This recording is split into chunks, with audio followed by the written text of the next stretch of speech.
Hello, I'm Earl Weinberg, and this is Book Circle Presents The Cavalry Cycle. This time we start with frank discussion. Captain Fletcher was dimly aware that someone was in the outer office talking to Lieutenant Sanders, but he was engrossed in a report from the recently returned North American expedition and did not really pay attention until Sanders came in. "Father Robert is here to see Colonel Fletcher, sir," he said in a low voice. He glanced over his shoulder, where Fletcher could now see the young priest, gazing into his office and shifting from one foot to the other.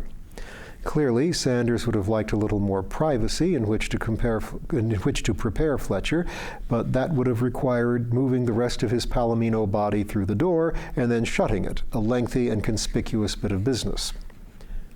"Colonel Fletcher?" Fletcher echoed. "Possibly even Colonel Sir Philip Fletcher, MS, MA, of the Crown Expeditionary Society, the Royal Explorers Club, etc. He seems pretty troubled." Fletcher nodded and sighed.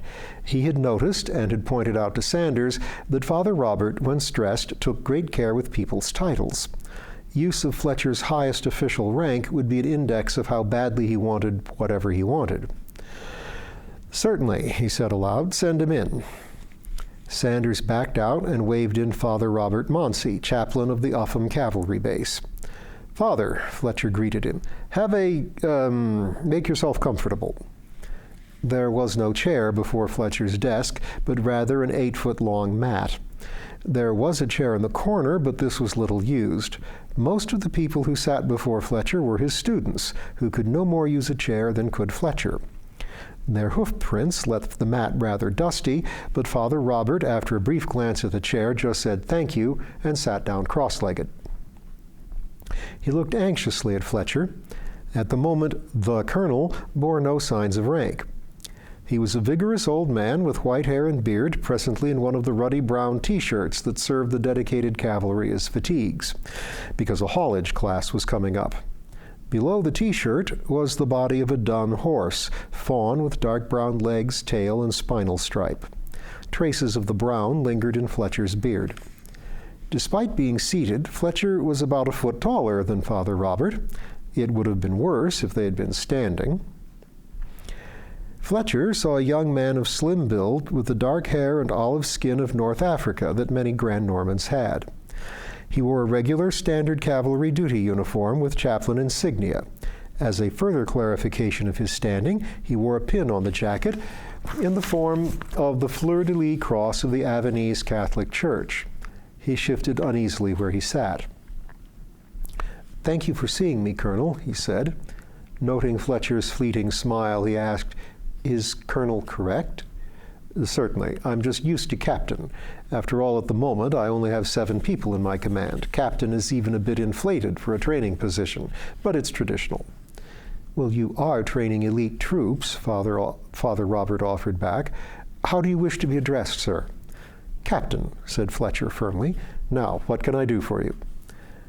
"I want your advice about a situation that has just come up. Do you know Cavalryman Hugo Frank?" "The name is a bit familiar. Dedicated cavalry?" "Yes." Fletcher consulted his computer, then said, "Oh, that Hugo. Class of '92, before I took this position. He was trained by my predecessor, Captain Lombardo, old Gran Cavolo. But I do know him slightly, see him and his lady around town. They board somewhere on the east side when they're in the home zone. What's up?" "Well, Mr. Frank and Madame Divry came to see me to—" "Oh, there they are." He nodded toward the window behind Fletcher. Fletcher turned. This involved turning his gaze and head, twisting his human waist, then leaning a bit on one flank, and looked. His window was framed by a couple of young trees and looked out on a dirt path between the office and the dedicated cavalry mess hall. Mr. Frank and Madame Divry were walking slowly down it, looking thoughtful, even grave. Frank was a dark bay with white socks, the left rear almost up to his hip. In equestrian jargon, he was an easy keeper, or to put another way, had been on a good pasture. That is, he was fat. Not hugely so, but Fletcher could see that his dress jacket, cut broad to start with, had been let out once and needed to be let out again. Fletcher was sure that the straps on the dress blanket had no more buckle holes to give. He was about 20 years Fletcher's junior, but that left him in his mid-50s. His hair was graying and his beard was gray. But it was his dress jacket and dress blanket, the one red with white piping, the other royal blue with the royal arms on each flank. Rather hot for the weather, too. Frank had his blue dress Stetson in one hand, gently fanning his face with it. Madame Celia Divry was in dress uniform, too. Red jacket and blue skirt, her blue Stetson enlivened by a broad red ribbon. It trailed down her back next to the single black braid. She was dark from Sicilian ancestry, tall and lean, though of course still over a head shorter than Frank. She walked beside him with her right hand companionably on his back. Fletcher turned back to Father Robert. "They came to me to ask for my blessing," the young priest said. I asked for half an hour while I considered what steps to take. That was the wording I used, and then came straight to you." Fletcher raised an eyebrow and smiled on one side. "Who is the spiritual counselor here?" "Here and now you, sir, if you will. This is out of my experience, but not, I think, out of yours." Fletcher raised the other eyebrow and said, "I will help if I can. What prompted this? Why did they come to you now? I'd have thought they'd have had their pairing blessed years ago, actually." "Mr. Frank and his lady propose to muster out soon. They mean to buy or found a farm in Yetzirah. They plan to raise horses, grow apples and cherries, and breed fancy ducks. They want to adopt some children." "Sounds idyllic," said Fletcher, though it was rather pastoral for his taste. "But you have a problem? This is far from the first time people have asked for such a blessing." "It's the first time for me," he met Fletcher's curious gaze. "I knew, of course, that the situation might arise, but that doesn't mean I've gotten around to thinking my way through it." "And you want me to help you do it now, quickly, since you've been overtaken by events?" "Yes, sir." Fletcher leaned back as far as his human spine would go and steepled his fingers. "Please explain the exact nature of your difficulty." Father Robert gazed out the window behind Fletcher, though Frank and Divry were no longer visible there. "I think that if I could do that, I could resolve it." Fletcher nodded. "We have half an hour." He picked up and folded his computer, got his feet under him, and rose. "Let's have a cup of tea. Or do you like coffee?" They adjourned to the outer office, where Lieutenant Sanders was already putting the water on. "That smells nice," said Father Robert, indicating a crock pot that breathed the odor of new-mown hay. "What is it?" "Mulch," Fletcher answered. "Grass stew. You wouldn't like it. Even we don't like it. Our palates are still human, you see. So, any broken oaths? Any plans to break oaths?" "No." Mimic mages could read the state of binding oaths. Father Robert was such a mage, as were most Grand Norman clergy. He was only a beginner, but the bishop's deputation let him do everyday checks. Fletcher was, he insisted, not a mage, but he could read things too, and it seemed to him that Father Robert's no, though delivered firmly and without hesitation, had some qualifications hanging off it. He waited, but Robert added no more. "Well, that's good," he said after the wait. "Let me catch up on Frank and Divry." Fletcher stood with his computer on one arm, scrolling through records, pausing to reflect and remember, then scrolling again. Ostensibly, he was part of the conversation, but really he let Sanders engage Father Robert. Finally, he rejoined. "Nothing like context to clarify things. I have an idea of their stories now.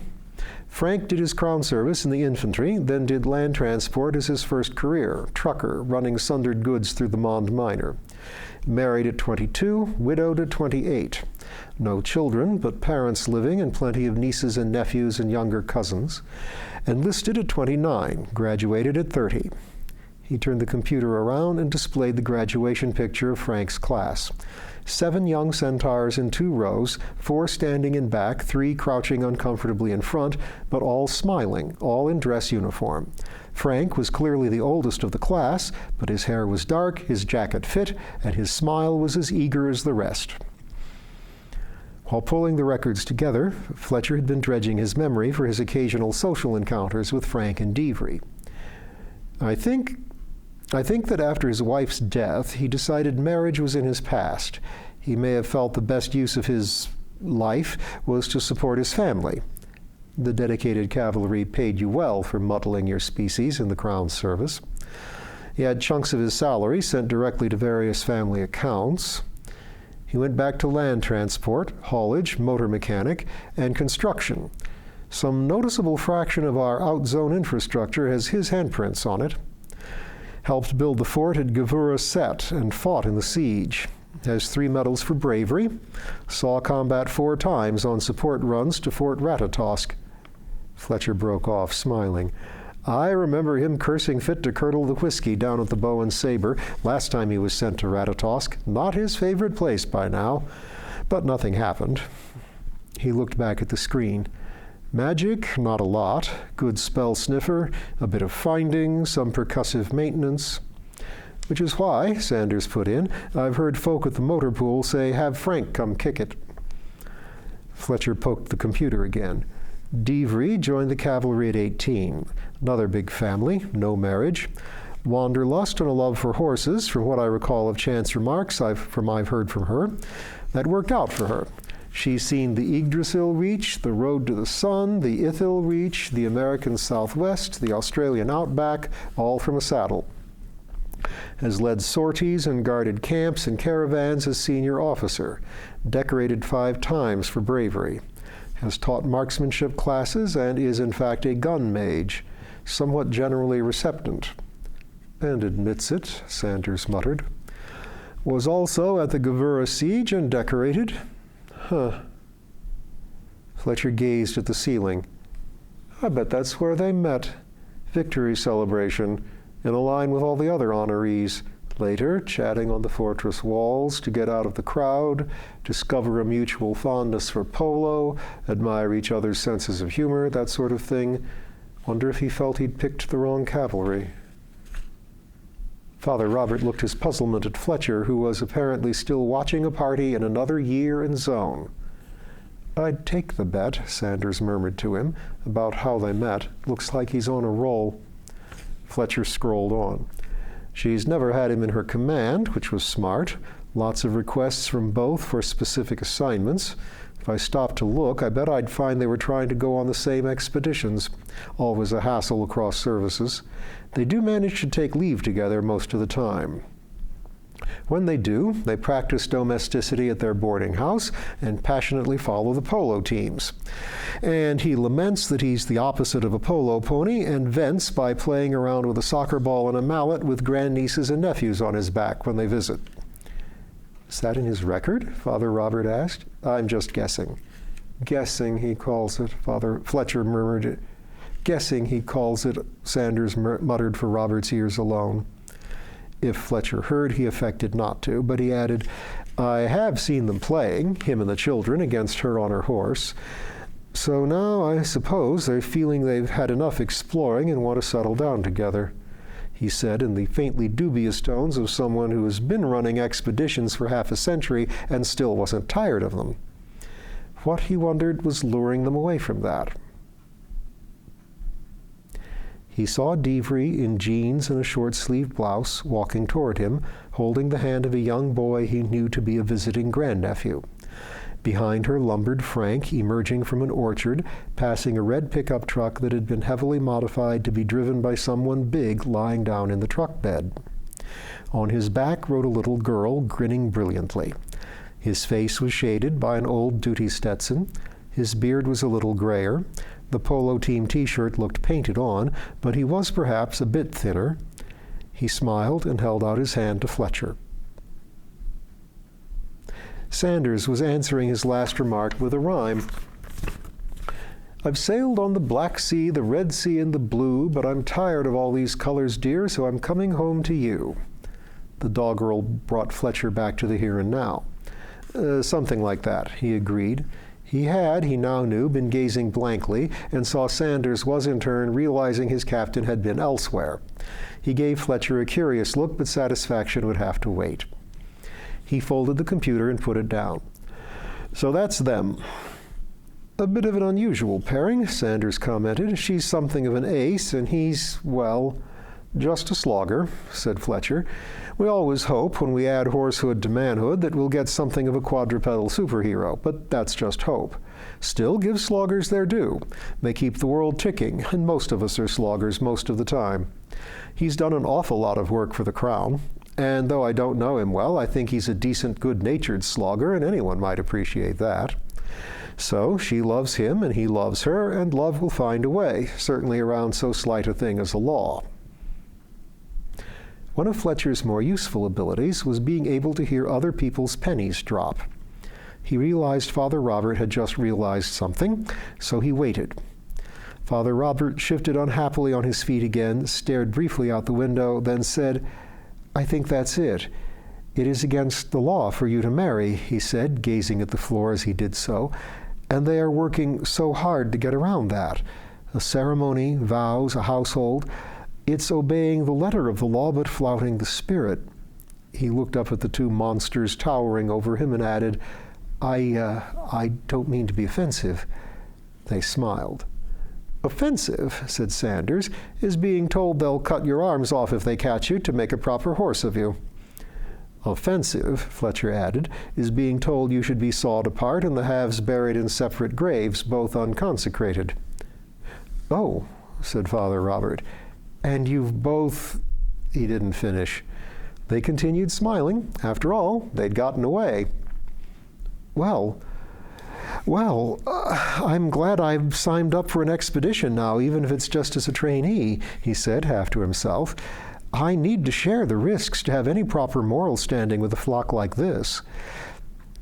Fletcher pondered a little, then said, "Of course, a good Crown subject should be law-abiding, but we're none of us just subjects, and you are a minister of grace, not law." "Then you think I should give them the blessing?" "I do. You are quite right in your intuition that observing the letter of a law while flouting its spirit shows a contempt for that law, or at least indifference. Now you must decide how you feel about this law. What do you know about it?" "The law requires," Father Robert said carefully, "that men who enlist in the dedicated cavalry, and so are transformed into centaurs, must take a binding oath not to marry mortal women or couple with them." "Did you ever wonder why the law is there?" Father Robert looked more uncomfortable than ever. "People seem to think in mythology, Kentauros is the accursed son of Ixion and the father of the centaurs of Thessaly, violent drunks and rapists. And then there's Chiron, son of Kronos, half-brother to the Olympians, sage and prophet, mentor to heroes. We aim for Chiron, but everyone worries about Ixion's get. And the idea of bestiality rumbles around in the background. The thing is, Father, the rule about coupling was put in because people were having whim-whams about bestiality. Anatomy means no fractionally sensible or decent centaur would try or even offer, and no sensible woman would permit. Outside that, sexual assault is already a crime, but they put in that specific oath because they are that squeamish about that specific thing. The rule about marrying just underlines the first rule. They can't couple, so of course they can't marry, but we have to say so and make them swear to it." "But married men are permitted to join." Father Fletcher's smile had an edge. "Yes, but you see, Prince Hugh was married and a father when he founded the cavalry by transforming himself. There are places where you can start a bar fight by pointing out that King Stephen is the grandson of a centaur, but it's the simple truth. And a precedent that can't be ignored. So, inconsistently, married men can join." Divry and Frank want a family. They cannot physically have one naturally, so they're putting one together, and they want to announce and celebrate it publicly to make it as real as possible, with a blessing, even if it can't be the sacrament of matrimony. That's all. Been done many times, including by your predecessor, Father Fitzroy.